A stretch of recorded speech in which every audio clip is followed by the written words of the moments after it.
So there I was, Marcus Thompson, strapped to what looked like a neon disco ball crossed with a medieval torture device, but watching a countdown timer that apparently led to my very creative demise. The Galactic Court of Ultimate Justice, and yes, that's their actual name, had really outdone themselves with the theatrics this time. High Judge Vorthak, a purple blob with more tentacles than common sense, was reading my charges in a voice that sounded like a funeral director gargling mouthwash.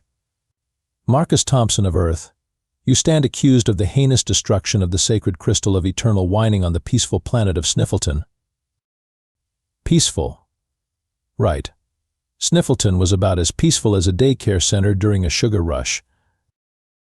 The penalty, Vorthak continued, clearly enjoying himself, is death by quantum disintegration chamber, followed by immediate molecular reconstruction so we can execute you again for the insurance claim.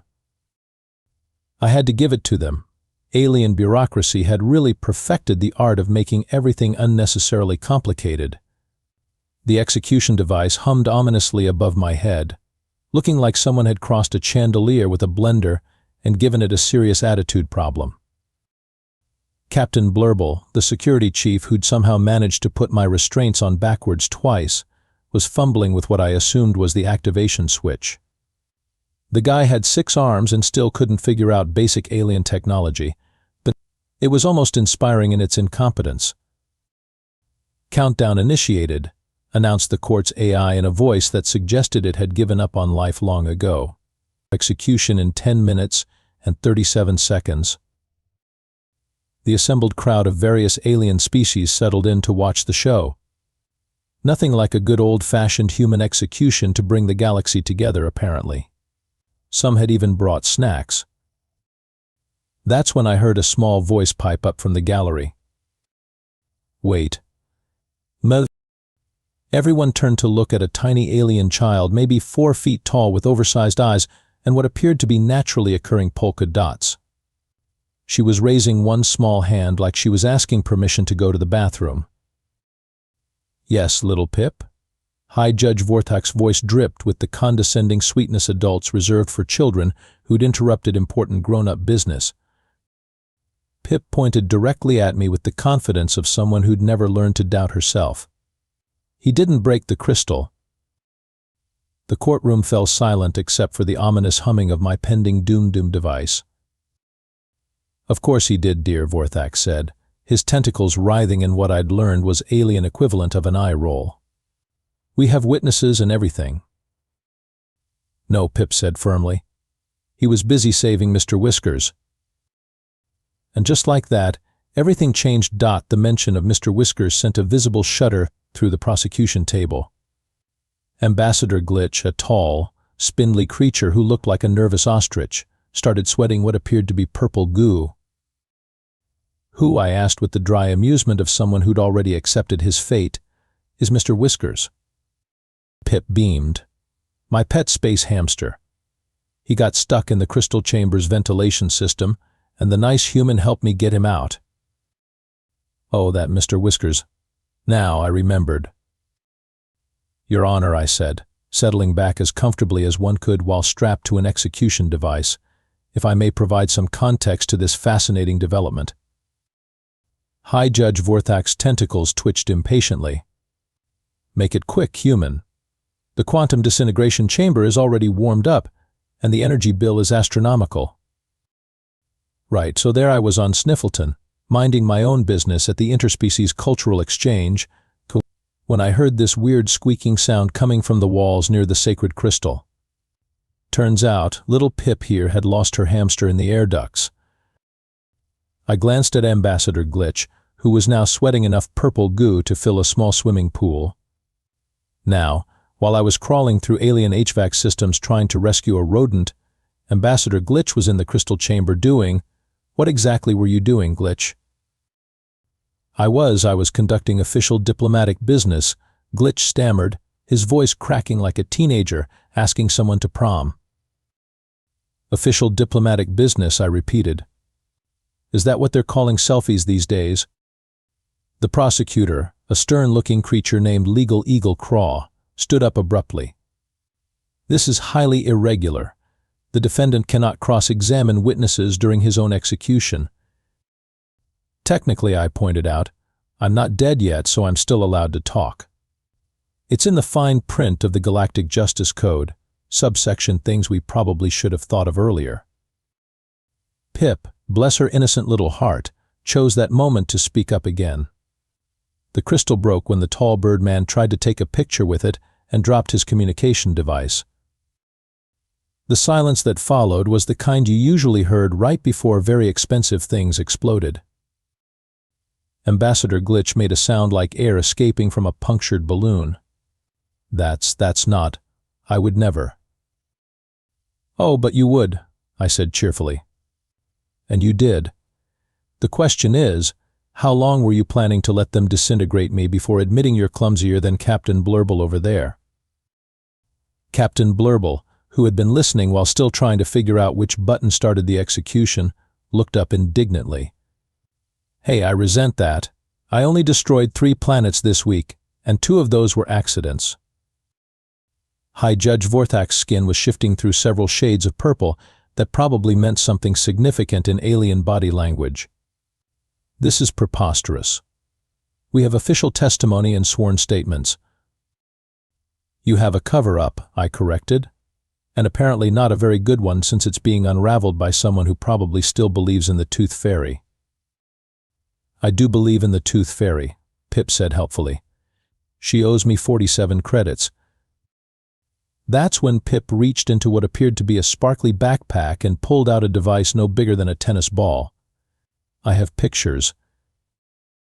The courtroom erupted in gasps, whispers, and what sounded like someone choking on their tentacles. Pictures? Legal Eagle Craw squawked. What pictures? From my surveillance drone, Pip said matter-of-factly. Daddy got it for me to keep track of Mr. Whiskers, but it records everything. Ambassador Glitch made a sound like a dying space whale. Your Honor, Defense Attorney Zorp, who until this moment had shown all the legal competence of a damp towel, suddenly found his backbone. I motion to examine this evidence immediately.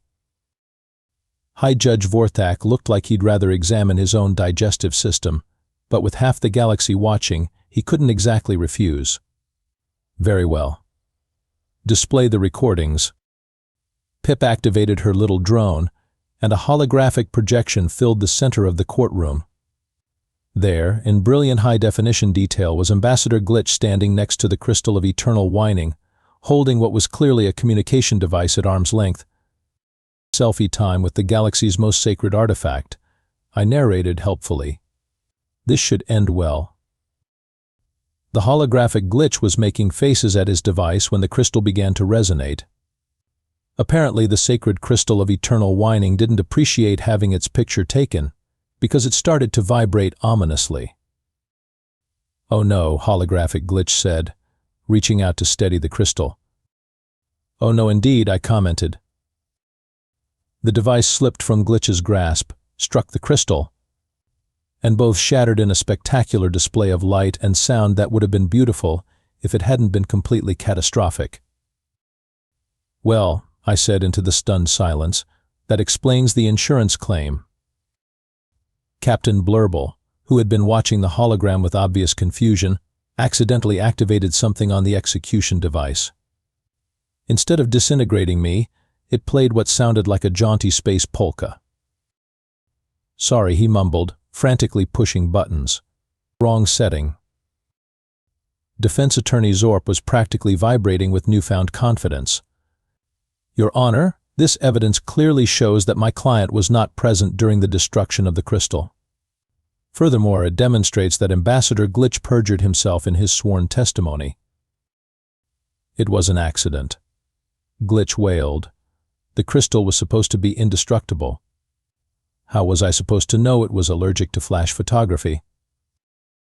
Maybe, I suggested, by reading the 27 warning signs posted around it? You know, the ones that said do not photograph in 47 languages, including large print and braille? Legal Eagle Craw was looking through a stack of papers with increasing desperation. This doesn't prove anything. The defendant could have orchestrated this entire situation to create reasonable doubt. Right, I said. I masterminded an elaborate scheme involving a child, her pet hamster, and a clumsy diplomat, just so I could avoid execution by creating evidence of my innocence. Because that makes perfect sense. Pip, who had been following the adult conversation with the intense focus children reserved for things they found interesting, raised her hand again. There's more. Every alien in the courtroom collectively held their breath. More what, dear? High Judge Vorthak asked in the tone of someone who really didn't want to know the answer. More recordings, Pip said brightly. My drone follows Mr. Whiskers everywhere, and Mr. Whiskers goes everywhere he's not supposed to. I had to admire the kid's timing. She waited until Ambassador Glitch had gone from purple goo sweating to full-on purple goo leaking before continuing. Like the meeting where the Birdman and the Judge-Man talked about blaming the human. The temperature in the courtroom seemed to drop about 20 degrees. High Judge Vorthak's tentacles went completely rigid, which in alien body language probably meant something like, oh, feces. That's impossible, Vorthak sputtered. There was no such meeting. Tuesday, Pip said with the casual certainty of someone stating that water was wet. Right after lunch. Mr. Whiskers got into your office through the air vent, and my drone followed him. Legal Eagle Craw made a desperate attempt at damage control. Your Honor, we cannot allow the testimony of surveillance equipment operated by a minor too. Actually, I interrupted. According to Galactic Evidence Code subsection technology doesn't lie even when adults do. Any recorded evidence is admissible regardless of who operates the recording device. It's the same law you used to convict me in the first place. Defense Attorney Zorp was practically glowing with professional satisfaction. I motioned to view all recordings in the drone's memory bank. Motion denied, Vorthak said quickly.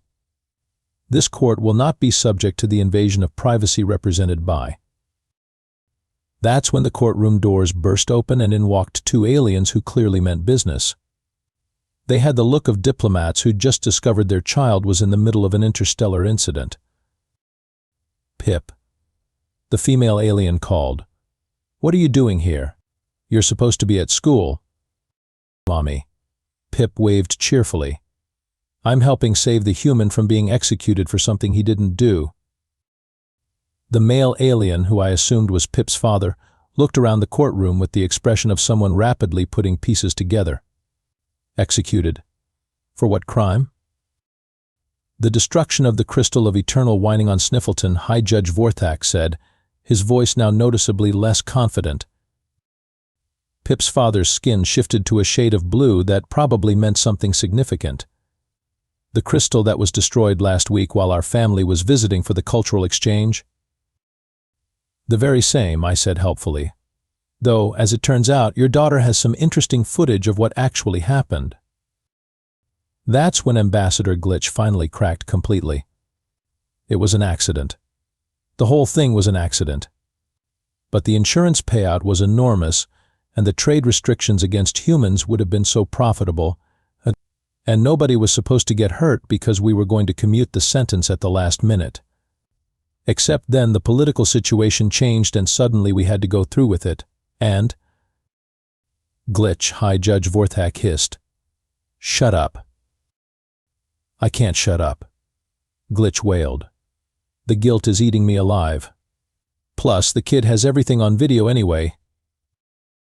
Meanwhile, Captain Blurble had finally figured out how to operate the execution device, except instead of activating it, he'd somehow managed to release my restraints. I sat up, rubbing my wrists, and decided to stay put. This was getting interesting. So let me get this straight, I said. You accidentally destroyed your own sacred crystal, decided to frame me for it to collect insurance money, and justify trade restrictions against humanity, and your brilliant plan was undone by a child with a pet hamster? When you put it like that, Glitch sniffled, it sounds really stupid. That's because it is really stupid, I pointed out. Pip's parents, who I learned were actually high-ranking diplomats from the Sniffleton Embassy, were having what appeared to be a very intense conversation with several court officials.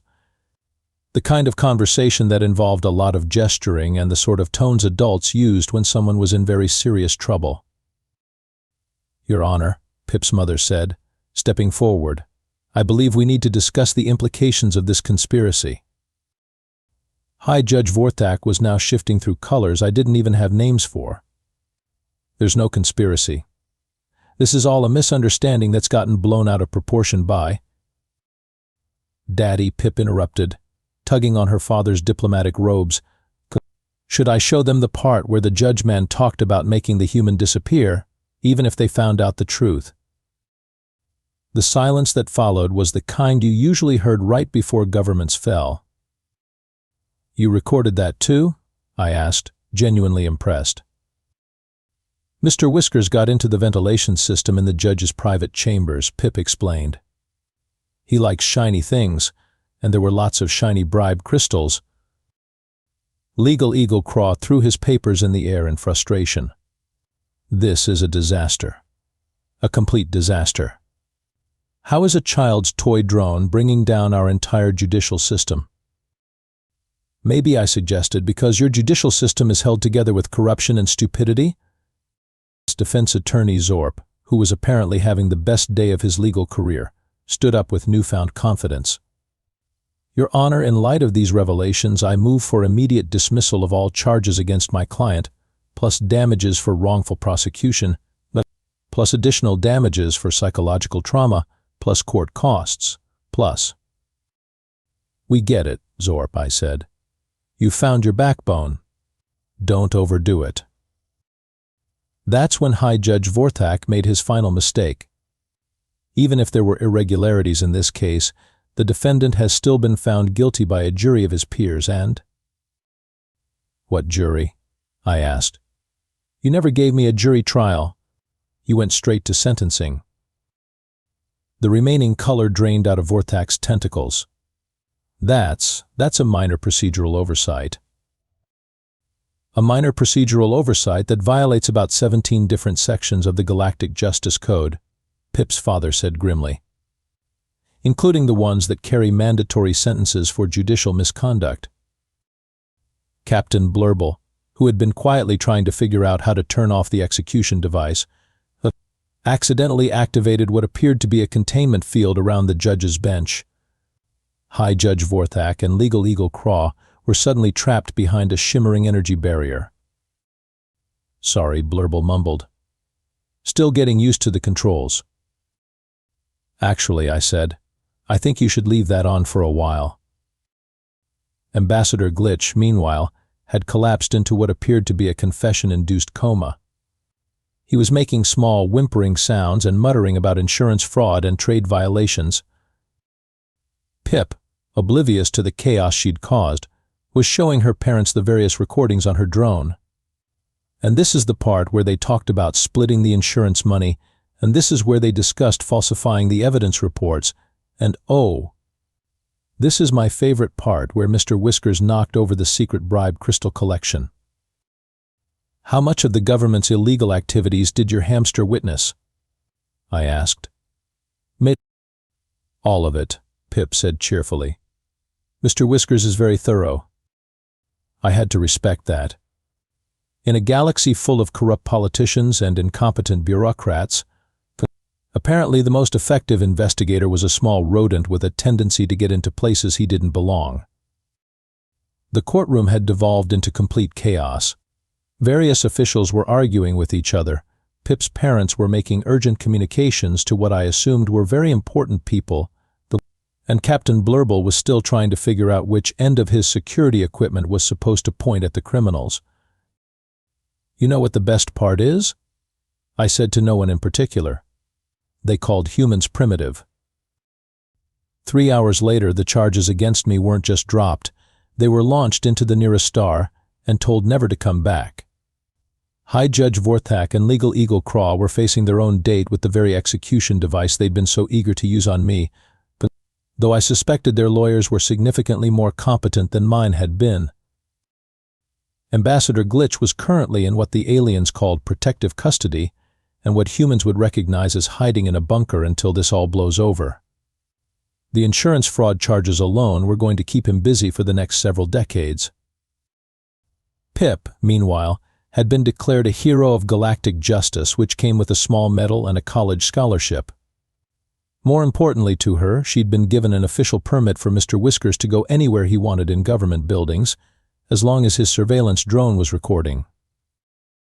"So," I said to Pip as we sat in the embassy waiting room while her parents filled out what appeared to be 17 different sets of paperwork, "what are you going to do with your newfound fame?" "I want to visit Earth," she said without hesitation.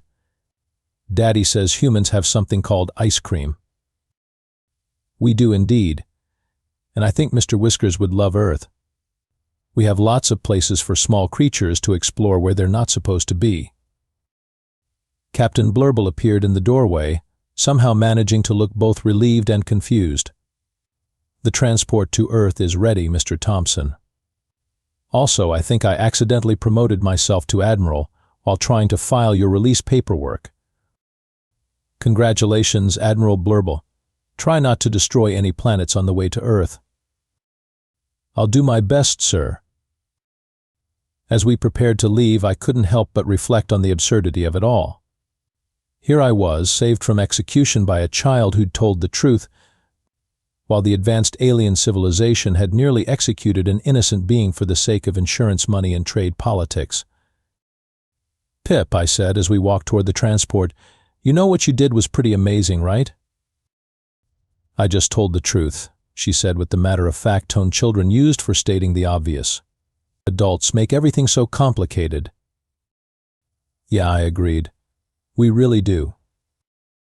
As our transport lifted off from the space station, I looked out at the stars and smiled. Somewhere out there, alien bureaucrats were probably having emergency meetings about how to prevent future incidents involving small children and their pets. Meanwhile, humanity's reputation had been saved by a kid who simply believed that telling the truth was more important than protecting adults from their own stupidity. Mr. Whiskers, secure in his travel carrier, made a small squeaking sound that I chose to interpret as agreement. "You know what the real joke is?" I said to Pip as we headed toward Earth. "They spent all this time calling humans primitive, and it took a child to teach them about justice." Pip considered this seriously. "Maybe they're the primitive ones." "Maybe they are, kid. Maybe they are. And that's how I learned that in a galaxy full of corrupt politicians, incompetent bureaucrats, and overly complicated legal systems, that sometimes the most advanced thing you can do is just tell the truth. Even if you're small, even if adults don't want to listen, and even if your only witness is a space hamster with a talent for being in the wrong place at exactly the right time. Humanity, as it turned out, was doing just fine.